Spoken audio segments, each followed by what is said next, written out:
우리 다 같이 제목을 다시 읽겠습니다. 시작. 회개에 합당한 열매를 분별하라.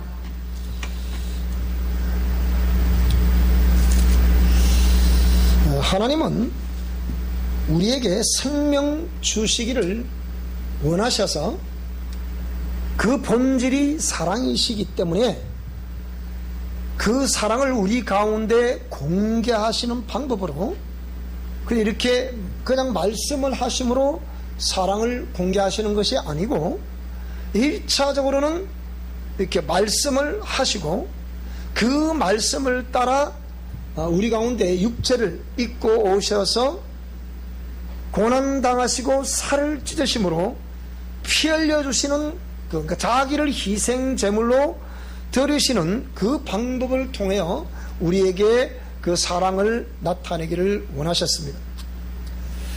그래서 그 사랑 속에 담겨져 있는 것은 몽환이 생명입니다. 생명. 그래서 요한일서 3장에 보게 되면 아들이 있는 자에게는 생명이 있고 하나님의 아들이 없는 자에게는 생명이 없다. 그렇게 기록하고 있는 것은 세상의 많은 인생들이 삶을 살아가면서 나름대로 어떤 그 종교의 기회를 하고 그 종교를 통해서 어떤 생명을 취하기를 소원합니다만은 사도행전 4장 12절에 말씀하신 바와 같이 온 천하에 구원 얻을 만한 다른 이름을 우리에게 주신 일이 없다. 그렇게 말씀을 하고 있습니다. 이 말씀을 보면 세상 어떤 종교는 나름대로의 진리를 추구하고 생명을 취득하기를 원하지만은 거기에서는 생명이 있을 수가 없다는 거예요. 극락의 불납이라는 책을 지은 그 스님이 한 분 계셨습니다. 근데 이분이 쓰신 책을 그 글을 쭉 읽어보게 되면 당신이 스님이 출신인데 그들이 가짜냐 진짜냐를 물어보는 방법 가운데 길을 찾으셨습니까? 라고 물어보면 제대로 깨달은 사람들은 네, 아직까지도 길을 찾고 있는 중입니다 하고 엄숙하게 이렇게 얘기를 한다는 거예요. 근데 잘 모르는 사람들은 찾았다고 이렇게 얘기를 한다는 거예요. 그런데 그분이 김성환 목사님이라고, 이분이 불교 정토종의 교육국장, 우리 중앙정부를 조금 비교를 해서 좀 설명을 들어보면 쉽게 말하면 교육부 장관이라고 생각하면 됩니다. 불교 정토종의 교육을 담당하고 있는 분. 그래서 이분이 최초의 한국으로 성가대학, 그러니까 불교 대학을 세울 거라고 아주 예수가 있었던 분인데 지금 불교 대학이 흥하고 있죠. 그러니까 이 정식으로 교육부 인간은 대학가 이렇게 세우기 위해서 그걸 애쓰고 힘쓰는 가운데 이분이 하나님을 만난 거예요. 그래가지고 그 어떤 그가 성가대학을 세우기 위해서 이런저런 막 뭐 정치권하고 다투고 싸움을 하다가 구속이 된 거예요. 구속이 됐는데 옥에 있는 동안에 그 간수가 오셔서 요즘은 이제 교도직의 공무원이죠. 쪽성경을 하나 넣어주더래요. 그래서 우리가 지난번 여러분 우리가 연초에 우리가 그 기도원협회 진주 지부들 우리를 초청해서 우리 그때 감사했잖아요. 그래서 이게 이 기도원협회는 성경책을 만들어서 공급하는 그런 단체이기 때문에 제가 다른 거는 모르겠죠. 여기는 꼭 해야 되겠다 해서 이제 제가 우리 교회에서 지원을 하고 있습니다. 근데 그쪽 성경을 하나 주더래요. 그러니까 이분이 안에 딱 자정 앉아가지고 당신이 나를 모르냐? 그래. 압니다. 그런데 아는데 왜 이걸 내게 넣어줘? 그러더라는 거예요. 그래서 그때 이 교직 공무원이 하시는 말씀이 뭐 그것도 그냥 베스트셀러니까 읽어볼만 합니다. 이랬다는 거예요. 그래서 던져줬다는 거예요. 그래서 딱 읽어보는데 불경에도 그와 비슷한 내용이 있고 성경에도 그와 비슷한 내용인데 그게 뭐냐면 나사로가 부활하는 장면. 불경에 숙강에서 이렇게 기록이 되어 있다 그래요. 독자가 죽었어요. 그러니까 숙강문이가 물었습니다. 선생님, 우리 아들이 지금 죽었는데 이 어쩌면 이 아들을 살릴 수 있겠습니까? 그랬더니 지금 즉시 마을로 내려가서 그 가정을 방문하고 이 가정에 죽은 사람이 있느냐 없느냐, 죽은 사람이 없다 하는 집에 들어가 가지고서 쌀을 조금 얻어다가 그걸 지어서 밥을 지어 먹이면 살게 될 것이다. 지금 즉시 내려가라. 그러니까 이 선생님으로부터 귀한 해답을 얻었으니까 즉시 마을로 달려가서 문을 막 두드리는 거예요. 행여나 이 집에 돌아가신 분이 없는 집안이 아닌지요? 아니 우리 집에 또 할아버지가 돌아가셨는데. 그래요? 네, 알겠습니다. 또 다른 집에도 우리 집에 누가 죽었는데, 저 집에 누가 죽었는데. 막 열심히 다니다 보니까 아니 사람이 죽음이 없는 집안이 어디냐, 다 죽은 집안이죠. 그런 생각 들더라는 거예요. 그게 다시 올라간 거예요. 이 선생님, 아니 그건 왜 세상에 어느 가문을 방문해도, 가정을 방문해도 죽은 사람이 없는 집안이 어디 있습니까? 그러니까 이제 깨달았냐 그러시더랍니다. 그거 어떻게 어디 가서 어디서 살리라고 그럽니까? 그러니까 나도 그것은 죽은 문제는 내가 해결해 줄 수가 없다 그러시더래요. 그런데 그와 똑같은 성경을 보니까 죽었어요. 근데 예수님이 뭐라고 그러셨어요? 나사로의 거기서 나오라 이랬다는 거예요. 그런데 그 명령 한마디에 시체가 다시 벌떡 일어나는 거예요. 썩은 냄새나는 시체가 일어나는 거예요. 이렇게. 그걸 보고서 이분이 충격을 먹은 거예요. 그래서 성경책을 딱 덮어놓고 이제 왜 이 성경책 읽기까지 이분이 뭐 읽었겠습니까? 저도 구석에 쳐박아놓은 거죠. 쳐박아놓다가 자꾸 문이 가다 그쪽으로. 그래서 읽어보니까 그 장면이 나오더라는 거예요. 그래서 이분이 고민이 생긴 거라. 아니 그럼 내가 찾던 진리가 이 성경에 이런 거예요. 그래가지고 이분이 고민 갈등 그 이제는 뭐 성가대학을 세워있다 안 세워있다 그게 문제가 아니고 이 지금 진리냐 아니냐, 내가 지금 믿었던 이 석가모니라는 이 믿는 이 종교 불교가 진리냐 아니냐, 여기에 이제 혼란이 생긴 거예요. 그래서 이분이 최종적으로 내가 지금까지 따랐던 이 불교는 진리가 아니구나, 진리가 아니다. 그래서 이분이 이제 목회자가 돼서 극락의 불납이라는 그 책을 쓰게 된 거예요. 그러니까 온 천하에 구원 얻을 만한 다른 이름을 내게 주신 일이 없다. 만물을 지으시고 인간을 지으신 참신이 아니면 우리를 죄 가운데서 구원해 주실 수가 없다는 거예요. 그분이 약속하신 바 말씀을 따라 우리 가운데 육체를 입고 오신 분이 예수 그리스도인 것을 믿습니다.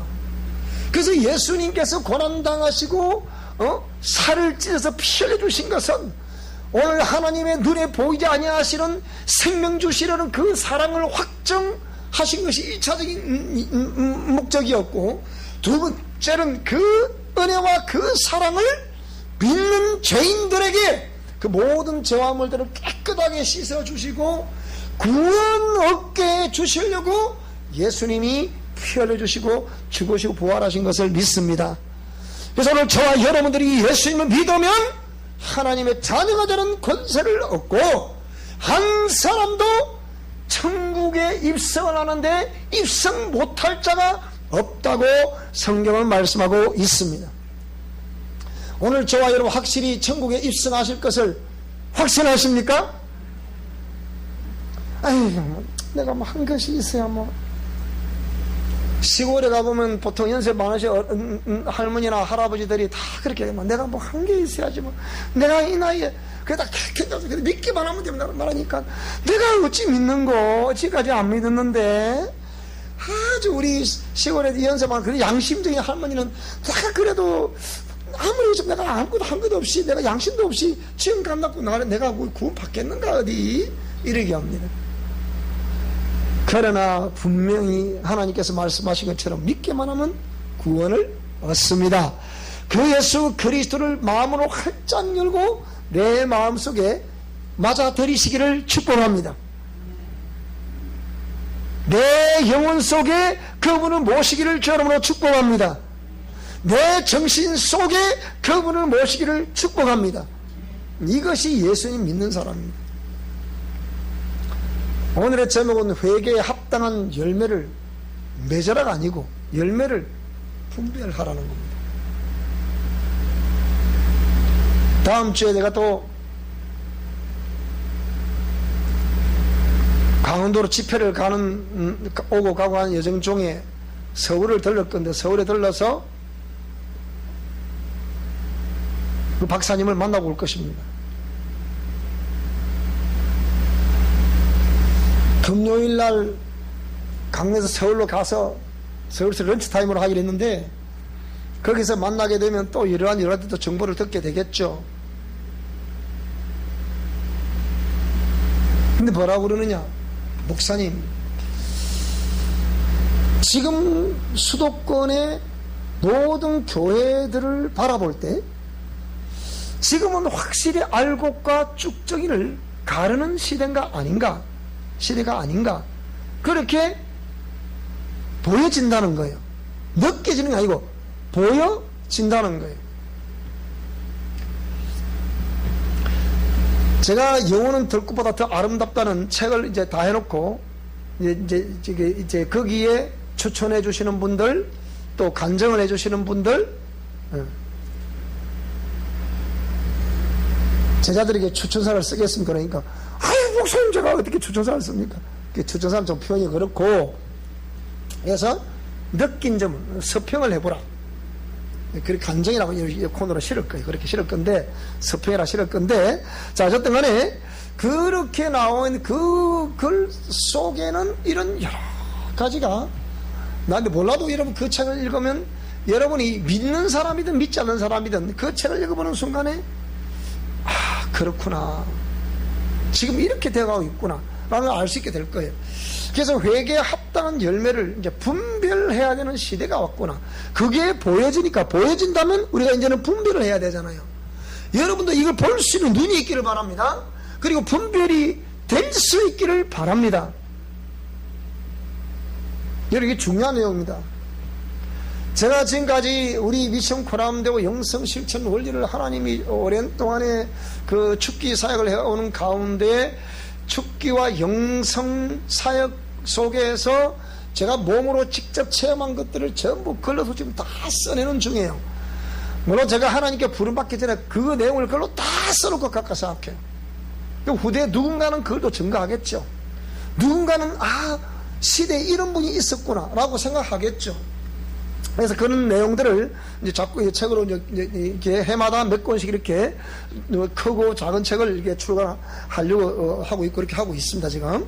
자, 그런데 그래서 지금은 알곡과 쭉정이를 지금 가르는 시대입니다. 근데 그걸 볼 수 있는 눈이 있어야 되고, 그리고 분별할 수 있는 눈이 있어야 오늘 저와 여러분, 내가 나의 현주소는 어디인가, 내가 정말 오늘 세례 요한이 외치는 말씀처럼 회개에 합당한 열매를 맺으라고 했는데 그 열매를 내가 지금 분별을 하고 있는가, 그 분별돼서 열매가 좀 무르익어가고 있는가, 아니면 아직 이제 열매가 수정이 돼서 조그마한 이제 이게 자라 나오는 것인가.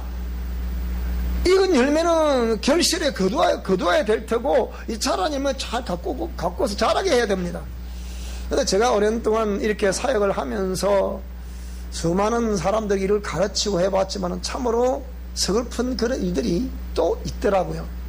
그래서 이런 것들을 바라보면서 도대체 회개에 합당한 열매를 지금은 분별해야 될 때인데 아직까지도 세상이 먹고 마시는 그것으로 쾌락으로 중심으로 삶을 살아가고 있다 한다면, 정말 다시 오시는 주님께서는 마태복음 25장을 보시게 되면 열처녀의 비유에 미련한 5처녀와 지혜로운 5처녀가 있는데, 이 슬기로운 5처녀, 지혜로운 5처녀는 기름과 등불을 준비한 자들이었지만 그러나 이 미련한 다섯 처녀는 등불은 뭔가 준비했던 것 같은데 기름을 준비하지 않았다.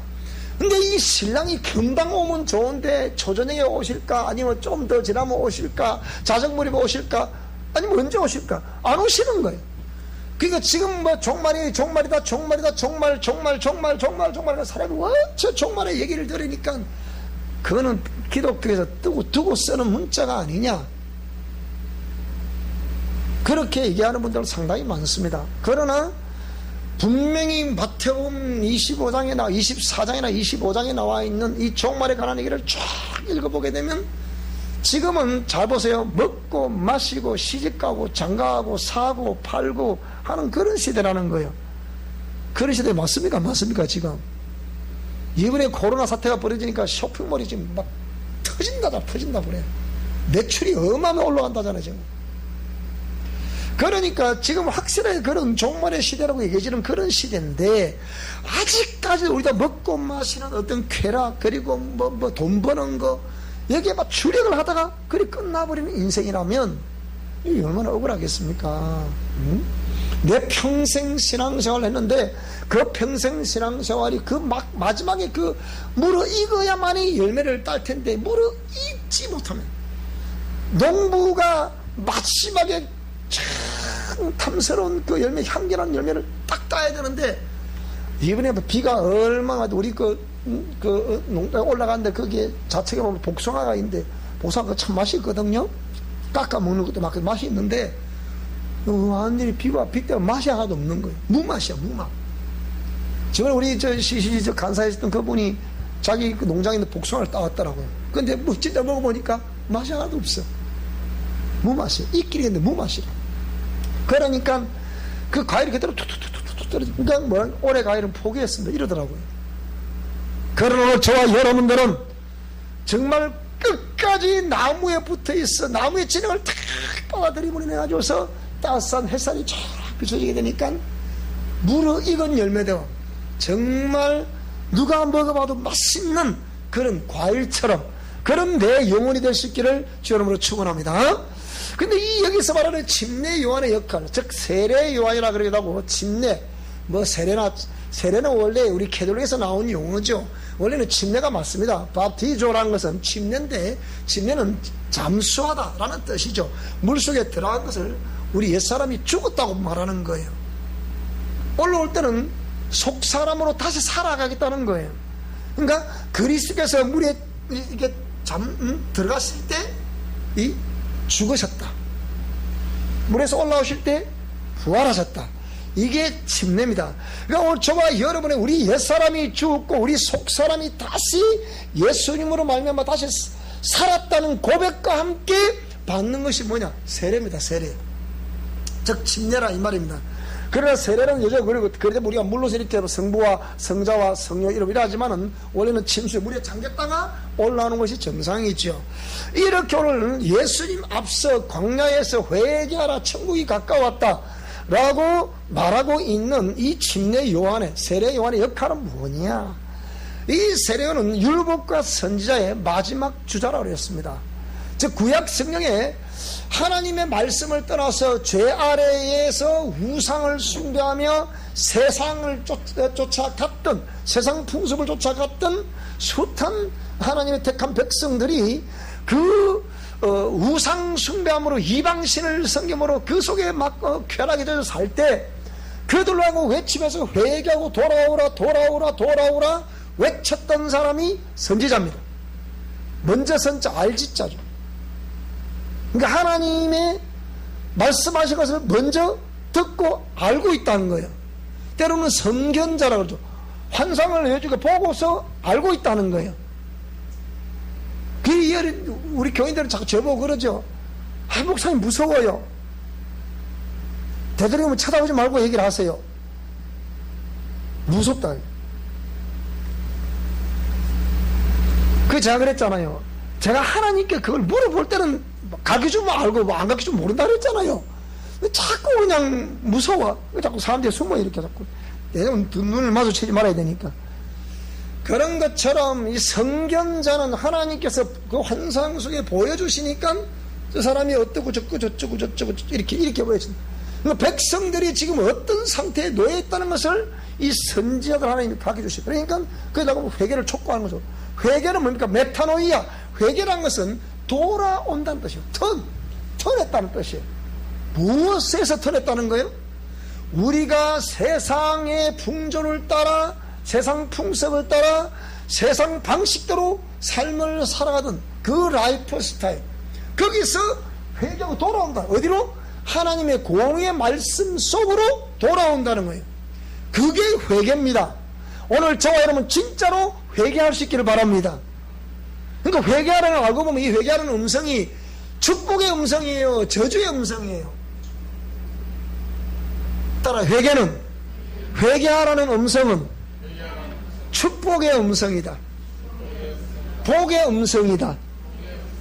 근데 보통 우리 성도들이 일반 상식적으로 알기로는 회개하라 그러면 전 저주의 음성인 줄 압니다. 큰 죄를 많이 지었기 때문에 그 사람을 회개하라 한다고. 이 회개하라면 굉장히 부정적인 이미지를 받아들이거든요. 근데 부정적인 이미지가 아니에요. 뭐라고요? 회개하라는 음성은 축복을 받으라는 음성이다. 알고 보면 그렇다 이 말이에요. 그래서 세례 요한이 그 마지막에 선지자로서 율법, 즉 하나님의 공의의 말씀을 가지고 백성들에게 회개를 촉구해서 주께로 돌아오라고 외치는 자가 바로 이 세례 요한이라 이 말입니다. 그래서 이 세례 요한이 그게 뭡니까? 자, 오늘 본문의 말씀을 보면 이 세례 요한이 했던 역할이 나오게 되죠. 뭐라 그랬습니까?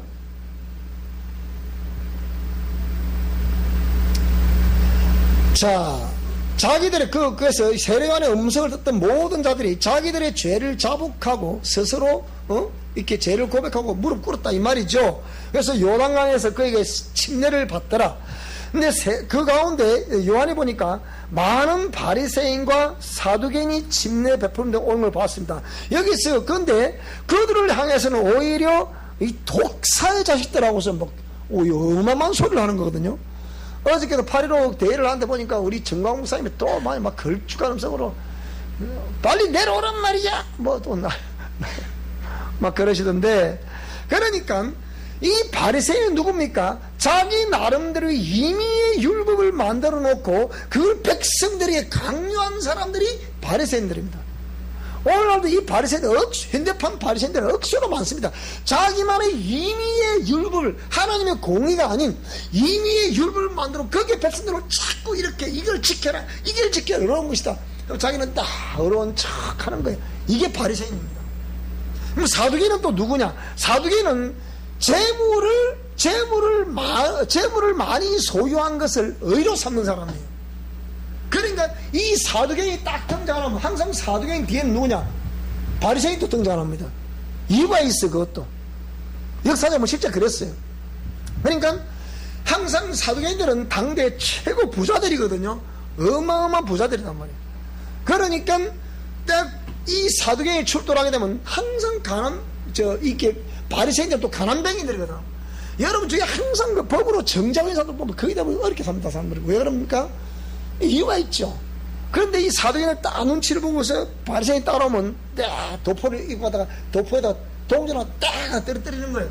딱 떨어뜨리면 그걸 보고서 동전이 뚜르르 굴러갈 거 아니야 이렇게. 그러면 그게 제일 비싸게 누가 달려오냐? 가난한 바리새인들이 달려오는 거예요. 이 돈을 딱 줍는 거지. 선생님, 동전을 흘리셨습니다. 그럼 이 자기 의야, 자기 의 아니에요. 자기 의겠죠, 그죠? 얼마나 착해. 그러니까 어저께 누가는 1억을 주다가 주인을 사줘줬다는데, 딱 그러니까 사두개는 그 중심을 아는 거예요. 그러니까 그래 고맙소, 당신 같이 가세요. 아, 이거 제가 해도 되는 겁니까? 그러니까 이 완전 극과 속이 다른 이 바리새인들의 행태, 그리고 그걸 딱 노리고 항상 재물이 많음을 의로 삼는 이 사두개인들, 이들이 어슬렁어슬 오는 거죠. 그러니까 이 독사의 새끼들하고 사실 정절해버려요. 자, 그래서 또 많은 성경 구절에 보면 항상 너 외식하는 서기관들과 바리새인들이 뭐 사두개인들 막 나오죠, 그죠? 자, 그런 내용이고요. 그래서 임박한 진노를 피하라 하더냐. 그러므로 회개에 합당한 뭘 맺어라? 열매를 맺으라는 거예요. 율법과 선지자의 마지막 주사가 회개에 합당한 열매를 맺으라. 또 이게 무슨 말이죠 도대체 이게? 회개에 합당한 열매를 맺으라니. 여러분, 그래서 우리가 구원 얻음이라는 것은, 예수를 또 믿는 믿음이라는 것은, 왜 믿음으로 구원 얻는다 말하니까, 그러면 예수를 믿는 믿음이라는 것은 반드시 우리가 알고 있다, 지식적으로 알고 있다 해서 믿는다는 것이 아니고, 지식적으로 알고 있는 그것이 반드시 그 지식에 관한 열매로 우리 삶에서 나타나야 그 사람이 확실히 예수님을 믿는 사람인 것을 믿습니다. 그 사람이 확실히 믿음이 있는 사람인 것을 믿습니다. 믿음이 있다고 하는데 삶의 열매가 없으면 그냥 안 되는 거예요. 오늘 저와 여러분, 우리 저 뒤에 오는 청년들도 잘 한번 들어보세요. 여러분이 처음 예수를 믿게 되면, 예수 믿는 사람들이 교회로 왔는데 교회를 왜 오는 거예요? 예배하러 오죠. 예배하러 오시면 처음부터 저 청년들 이해가 돼요. 왜 그러면 예동안이 내가 처음에 교회 가니까 청년기 시절에 교회를 갔잖아요. 나는 정말 교회 그 말 참 적응이 안 되더라고요. 우리는 그냥 여기에 그렇습니다, 맞습니다, 틀렸습니다만 하는데, 틀렸사옵나이다, 그렇사옵나, 나는 이게 진짜 소화가 안 되더라고, 처음에 교회 나오니까. 그러니까 저 청년들도 처음 나오니까, 지금 뭐 하자는 것인지, 목사님이 지금 뭐 하자는 것인지, 지금 예배라고 뭐 하는 거지? 어쩌고 예배할까요? 교회만 참석하면 되는 게, 교회만 나오면 예배 참석하는 긴가? 교회만 나오면 예수 믿는 긴가? 이렇게 단순한 거 생각하시는데, 여러분 찬송할 때 찬송가를 띄워줍니다. 그러면 띄워주면서 몰라도 따라서 찬송가를 하시기 바랍니다. 남들은 다 찬송하는, 혼자서 열심히 또 성경부터 하고 또 저기라. 제발 그거 하지 마라. 찬송하자면 같이 찬송하는 게 정상이요. 기도하자면 기도하는 게 정상이요. 기도인데 집 가서 내 영혼이 은총이라면 되겠습니까? 그렇게 배워가는 거란 말이에요. 또 제가 그래서 예배하기 전에 이 글을 성경과 성경 본문과 제목을 띄워주고, 그게 예배는 어떻게 했나, 하도 예배 분위기가 너무 사나워. 정말 여러분 항상 자, 우리 옆 사람에게 30분 전까지는 교회 도착하도록 합시다. 시작. 저도 그리는 오셔야 돼요. 그래야 오셔가지고 마음을 딱, 특히 주일에 가면 딱 이렇게 마음을 가다듬고 온 마음을 모두어서 예배할 드릴 준비가 되어 있어야 돼요. 근데 이라시 땡 한번 들어와가지고 또 헌금 쓰고, 그게 무슨 그렇게 사랑과 정성이 그 안에 들어가겠냐고 이런 생각해 봐요. 믿음이 어찌 그 당기겠냐고 거기에. 일찍 와서 마음에 딱 차분히 준비하고 기도도 하고 묵상하면서 또 본문 말씀도 다 띄워주니까 제목도 띄워주고 그 말씀 또 딱 보고서 묵상하고 이렇게 하면서 준비를. 그래서 그 찬송을 하더라, 또 사도신경으로 신앙 고백을 하면 사도신경 다 외우세요. 저번에 내가 우리 학습실 딱 물어보니까 다 외우시더라고. 전능하사 천지를 만드신 하나님 아버지를 내가 믿사옵. 그러니까 기초적으로 기초적인 거 다 실행하고 있구나. 그래서 학습교인을 인정한단 말이에요. 그것처럼 우리 청년들도 외워요. 이런 것도 외워요. 그리고 그냥 교회 왔다 갔다 할 것이 아니고 딱 보니까 저게 이 조정음 하는 거야. 그럼 조정음도 하고 이렇게 배우는 거예요. 배우면서 하나씩 이렇게 성장해 가는 거란 말이에요. 그게 회개에 합당한 열매라. 무슨 말씀이 되죠? 그런 것이 회개에 합당한 열매이기 때문에 내가 예수님 믿는 사람으로서 처음부터 다 잘할 사람 없어요. 그러니까 거기 하나씩 자신의 믿음을 이렇게 가꾸어 가는 거예요. 그것을 두고서 회개에 합당한 열매를 우리가 하나님께 보여드리는 거란 말이에요. 무슨 말이 되죠? 그죠? 그러면 그걸 보시는 하나님께서 제가 이제 나를 향한 그 중심이 확실히 중심이 나를 향하고 있구나. 그리고서 한 걸음 한 걸음 좀 서툴지만 어린 애들이 처음부터 막 쫓아다닙니까? 일났다가 넘어졌다가 또 엉금을 네 걸음 기댕이다 또 일어서다 이렇게 걸어다니잖아요.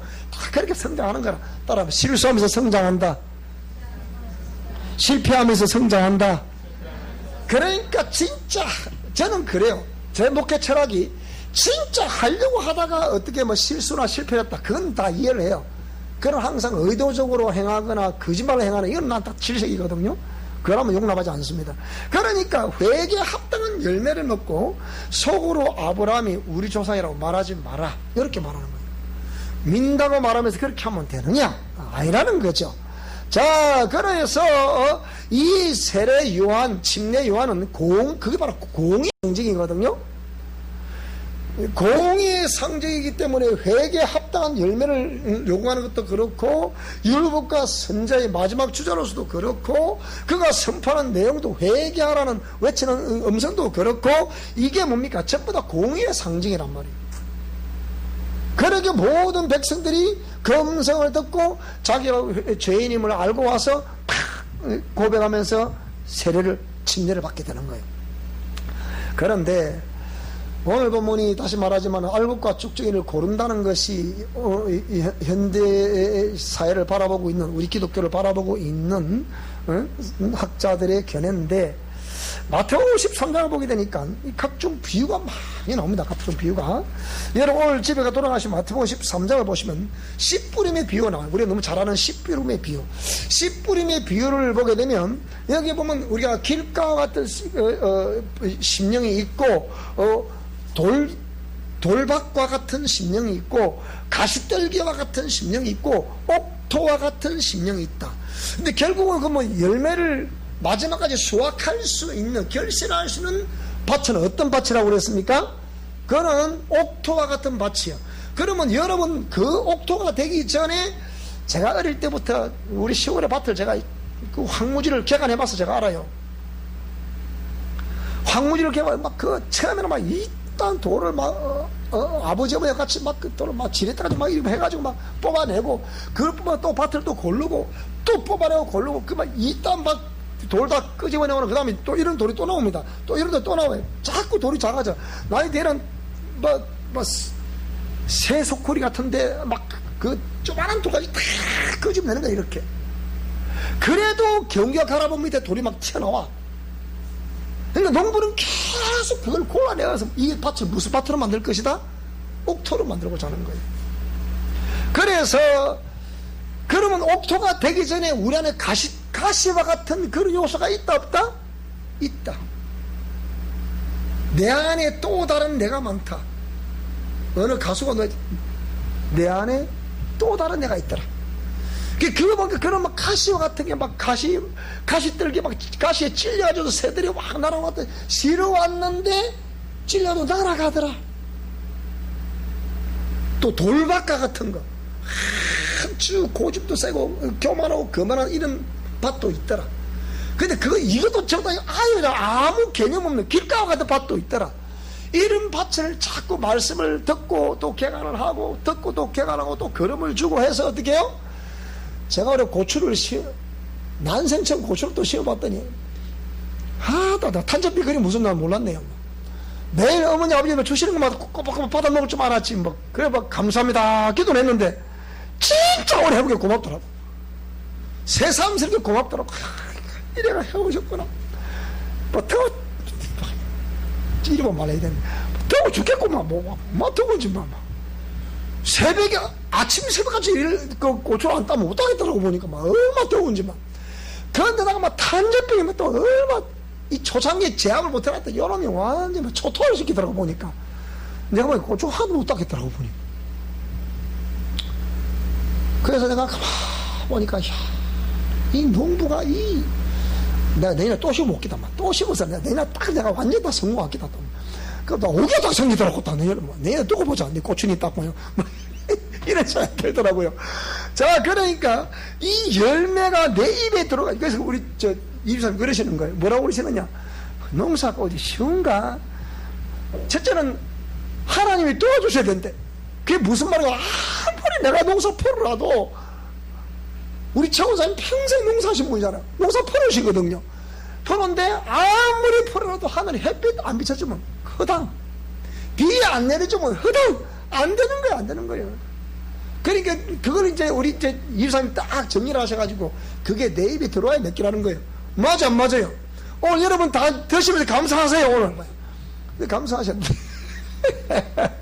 자, 그래서 이런 밭이 네 종류의 밭이 있더라. 근데 거기 또 그 뒤에 쭉 읽어보게 되면 계속해서 이제 각종 비유들이 쫙쫙쫙 나옵니다. 비유. 그 비유를 보니까 전부 다 뭡니까? 지금은 알곡과 쭉정이를 가르고 있다는 그런 비유를 쫙 설명하고 있는 거예요. 제가 비유를 한번 읽어볼게요. 한번 그 뒤에 보면 어떤 게 나와 있는가요? 알곡과 가라지의 비유도 마찬가지예요. 알곡과 농부가 제가 분명히 고추나무를 심었잖아요. 고추를 심는데 엉덩이 나오면 안 되잖아요. 근데 잡초도 나더라고. 왜 그래요? 마귀가 그것도 가라지를 뿌려서 그렇다. 그렇게 말하는 부분도 있고요. 또 겨자씨, 천국은 마치 겨자씨 하나가 같다. 겨자씨라는 게 조그맣게 우리 상치 씨처럼 조그맣게 그렇거든요.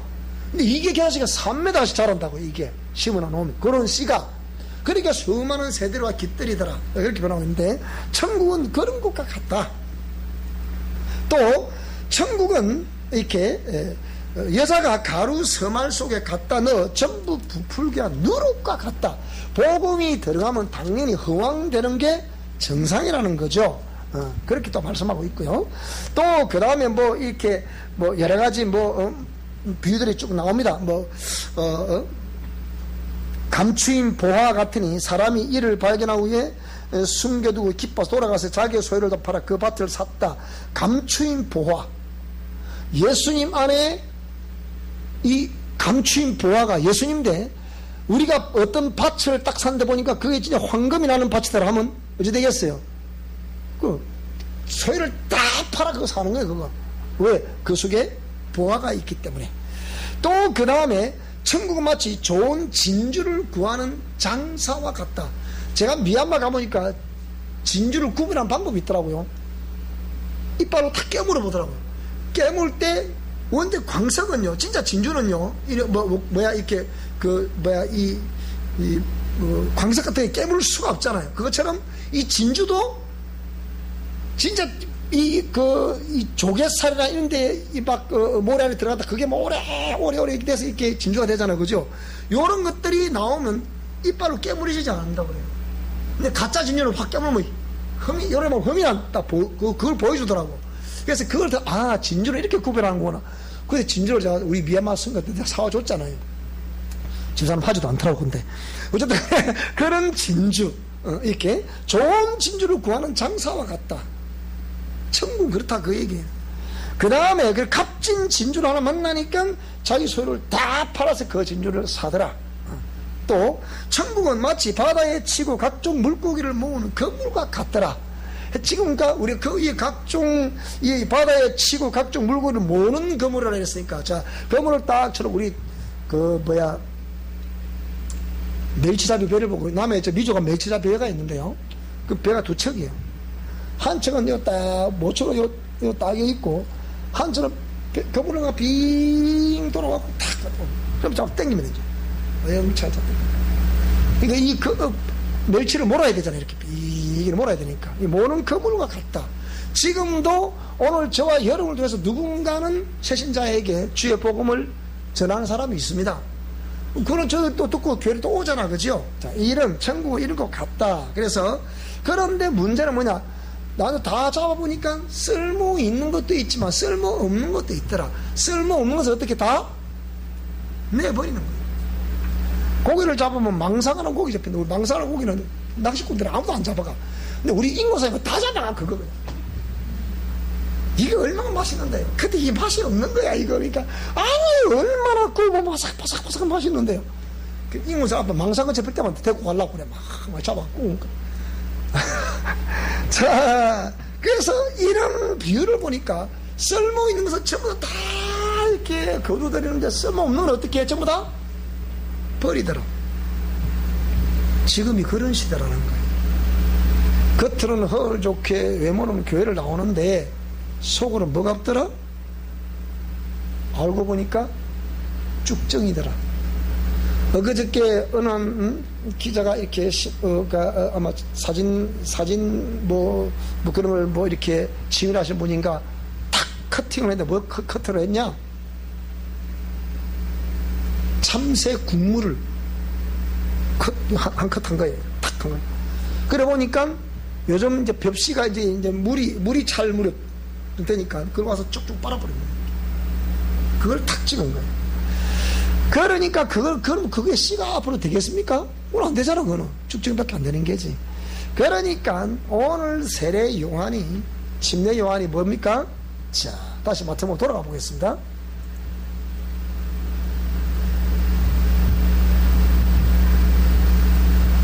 마태복음 3장을 들어보니까 보세요. 이거 뭐라 그랬습니까? 손에 나는 회개케 하기 위해 물로 너에게 침례를 주거니와 내 뒤에 오시는 이는 나보다 능력이 많다. 나는 그의 신을 들기도 감당치 못하겠다. 그는 성령과 불로 너에게 침례를 준다. 성령과 불로 침례를 준다.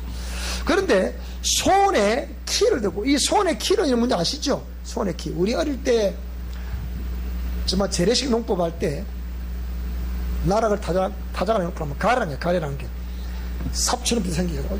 바람 때 휙 던지면 쭉쭉이는 휙 날아가죠. 그런 게 있었는데 그것처럼 손에 키를 다, 이 말이 그 말이에요. 그래서 뭡니까? 자기의 타작마당을 깨끗하게 하신다. 정하게 하신다. 그래서 알곡을 모아 곳간에 쭉쭉이는 꺼지다 불에 던진다. 이게 누가 지금 한다는 겁니까? 예수님이 그렇게 하신다는 거예요. 우리가 생각할 때 예수님은 무조건 사랑만 주시고 무조건 그렇게 한다 생각하는데 뭐라고요? 불과 성령으로 너에게 세례를 주는데 손에 키를 들고 자기 타작마당이 도대체 어디겠어요? 자기 타작마당이. 이 자기 타작마당은 택한 백성들이라는 사람들이에요. 두 번째는 구원을 얻었다고 말하는 영적 이스라엘, 즉 오늘 저와 여러분들을 말하는 거란 말이에요. 그 다음에 교회, 이 교회가 자기 타작마당이야. 이게 또 그 성도들이 영혼이 한 영혼이 전부 다 타작마당이야. 여러분을 돌이키지를 해보면 알고 있나 나는 잘 모르지만 누가 아신다? 그거는 하나님 아신다. 지금은 그런 시대예요. 자기 타작마당을 정하게 하사, 깨끗하게 하사. 어떻게 그죠? 깨끗한 자들은 알곡이라서 뭐가 될 것이고 깨끗지 않으면 다 쭉정이처럼 불에 살라버린다. 그 얘기예요. 그래서 이걸 가만히 보면서 그렇구나. 하나님은 참 한없는 자비로우신 분이시기도 하지만 끝에 가면 뭡니까? 결국은 심판하시는 하나님이시다 라는 이 말씀 앞에 꺼지지 않는 불에 태우신다. 쭉저기는 꺼지지 않는 불에 태우신다. 이렇게 말씀하셨으니까 얼마나 지엄하신 말씀이냐 이 말입니다. 그래서 우리 미션 코람데오에 해야 될 역할, 미션 코람데오 영성의 역할이라 했을 때 죄의 종로로 타는 옛사람과 자아를 제거하는 사람들이 되자. 이것이 자기 심령을 정결케 하는 것이다. 자기 타작마당을 정하게 하는 것이다. 그리고 희고 깨끗한 세마포를 챙기는 사람들이 되자. 이것이 뭡니까? 희고 깨끗한 세마포가 뭐라고요? 성도들의 옳은 행실들 했잖아요. 뭐가 옳다는 거예요? 하나님의 공의 말씀대로 행하는 것이 옳습니다. 그리고 그리스도의 정결한 신부, 희고 깨끗한 세마포라고 했잖아요. 이걸 정결한 신부들이 되자. 그 말이. 그래서 그렇게 되기 위해서는 결국 우리가 거룩하고 정결한 삶을 살아야만이 알곡으로 추수가 되지 않겠습니까? 그래서 오늘은 정말 회개에 합당한 열매를 그래서 분별하라. 오늘 여러분 자신을 분별하고 지금부터 다시 무장을 해서 아름다운 모습으로 주 앞에 설 수 있기를 주 여러분으로 축원합니다. 기도하겠습니다. 하나님 아버지